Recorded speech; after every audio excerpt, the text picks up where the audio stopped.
Hi, I'm Rick Girone for the Mind Your Own Business Seminar. Welcome. Today I'll be energizing the room to enable your people to realize their strengths and weaknesses that will lead to working together to build camaraderie. You'll be hearing about my story and how I grew up and what I did to be successful throughout my life. Hopefully you'll be laughing at these stories and I'll have you falling out of your chair. I'll be discussing my work ethic and interpersonal skills that help me thrive in numerous sales organizations. And I'll be teaching how networking with community organizations and online will improve your social skills and build your referral network. I'll also be discussing how my sports coaching and especially basketball coaching at Villanova summer camps won championships and solidified my teaching skills. So please allow me to motivate your children, your educators, your administrators, your sales executives, and the executives at your company to use team building skills to succeed. The benefits for the attendees will be team building, building confidence and communication, increasing performance, and using sportsmanship in daily life and business. My goal is to coach your family as I coached my family to have a successful mission where you land safely achieving your goals. So join me at the Mind Your Own Business Seminar. As you mind your own business, I will help you mind your own business and be successful. Hey, thanks a lot, Tony. I really appreciate it. And welcome. I'm Rick Girone, the author of Mind Your Own Business. Welcome to the Mind Your Own Business Seminar. I'm so happy that you've decided to join me here today. Now, how many of you all came here to get excited?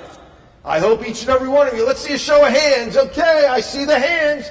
So why don't you all stand up? Yeah, right now, everybody stand up. You in the front, you on the sides, you in the back. Let's go, stand up. I see you back there in the rafters. Stand up for me.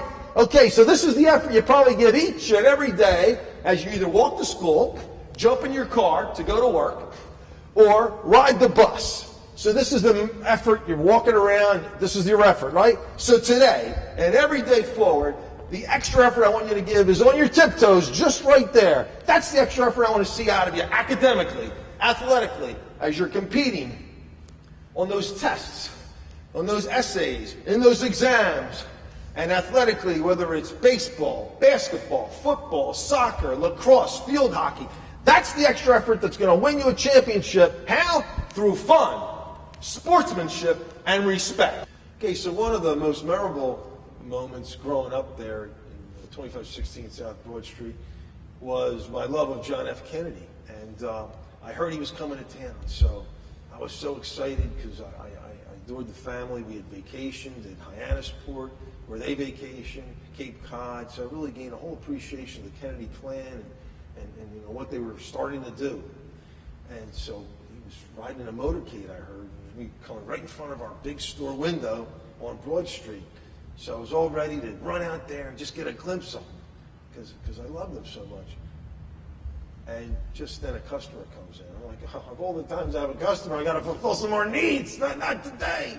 So the crowd started rushing. Excuse me, I ran out and I'm running down the street because the motorcade's going past. And it just keeps going. I'm like, oh, you got to be kidding me. I was so devastated. Then it stopped. So I ran even further. I got right up to the window and I looked in. And I don't know whether he saw me or not, but he looked my direction and he winked. And I'm like, oh, this is great. That inspired me. That inspired me. As you all know, John F. Kennedy had said, well, maybe some of you don't know, but he said in 1970 they had hoped to put a man on the moon. Well, July 20th, 1969, man landed on the moon, and we had decided to move to King of Prussia. But before that, I got to tell you, I came home one day, right before the move, and I was like, oh, wow, where's my dog? The dog nowhere to be found. I'm looking all over for my dog. Yeah, where's my dog at? Here I come to find out my mom had given her to Horton Hartnett's manager. Horton Hartnett's was the automats. We used to go to the center city. I'm like, oh, what? You gave my dog away? Yeah, well, we're moving, so we can't handle the move with the dog, which I don't understand because we're moving out to the country. I thought it would be perfect, you know, more room for her to run around. So I lost my dog that day, but it was a tough day for me. We finally did move to King of Prussia, and as we unloaded the van lines and our cars, we turned on, the first show we saw was Neil Armstrong jumping out of the lunar excursion module, the Eagle, if you will. As he said, one small step for man, one giant leap for mankind. My dad turned to me, he says, hey, Rick, guess what? I'm like, what, Dad? He says, I was part of the technical team that built the solar panels on that lunar excursion module, the Eagle. I'm like, what? You? That's fantastic. Yeah, I couldn't tell you until now because it was top secret. I said, Dad, geez, now I'm going to have to write a book about that. There's an All-American, of all things, field goal kicker sitting behind me. I should say All-Suburban one from our school. And he's breaking off a comb and throwing it into my hair. I'm like, what the heck? Do I need this aggravation? So I decided that I was going to take a stand once and for all. So I turned to my buddies, Ernie and Bill. I said, hey guys, All-American linebacker. I keep saying All-American. They're all Suburban one and possibly all state linebackers. And I turned to each and I said, hey, will you stand down if I take some action here? And they said, no problem, Rick. We'll even prevent anybody else in the class from interceding. I said, good, because I'm going to take a stand here once and for all. So I stood up, I threw my desk into the corner, I jumped back, and I don't advise anybody in this auditorium doing what I did in the 70s, but I proceeded to pounce on this guy. I just pounced on him with everything I had.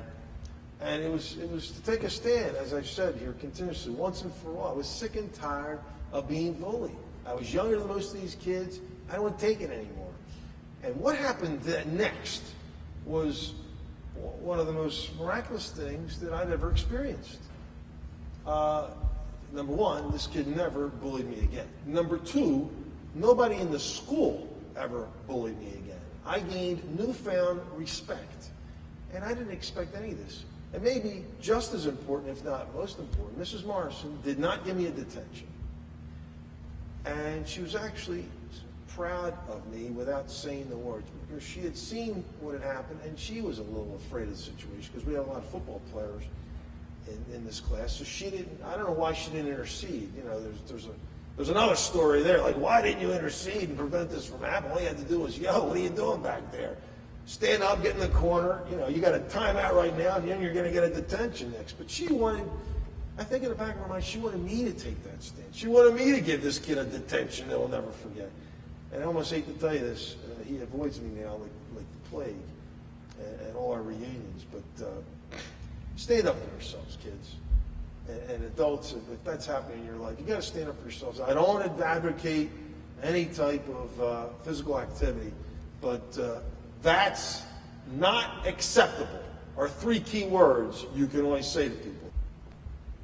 Now, ladies and gentlemen, here he is, the Director of Marketing Sales for Zenith Data Systems, Rick Girone. Hey, how you doing, everybody? So glad you can enjoy this exciting night tonight. How many of you people came here to make money? You all did, right? Okay, well, let me tell you, this is going to blow your minds. 10 of you have money underneath your chairs. Just 10 of you, sorry. It could be a $10 bill, it could be a $100 bill. So throw those chairs up. Let's hear them go. Throw them up and check out who's got the money. Oh, my God. So the chairs went flying. The place exploded. And 10 people found bills underneath their chairs. Luckily, I remembered to put them there, right? So they come running up to the, okay, please, if you have money underneath your chair, you're a winner tonight. Bring it on up here. So they all came up. I said, ladies and gentlemen, it's my profound pleasure to introduce you to our first 10 Zenith Data System dealers right here. And there they were, all lined up with their bills in the air. Oh, wait a second, we just won the bill. I don't know if we're going to become Zenith Data System dealers. Well, guess what? 8 of them did that night. And I'm happy to tell you we did 200% of goal. We did $1.2 million. And in 6 months, our goal was $500,000 in a year. I was a success being the Zenith Data System Marketing and Sales Director. And I owe it all to a strategic marketing plan that we implemented primarily in the tri-state area and soon the East Coast to bring that Zenith Data System product line to doctors, lawyers, and dentists, and even people that just wanted a fabulous machine that worked.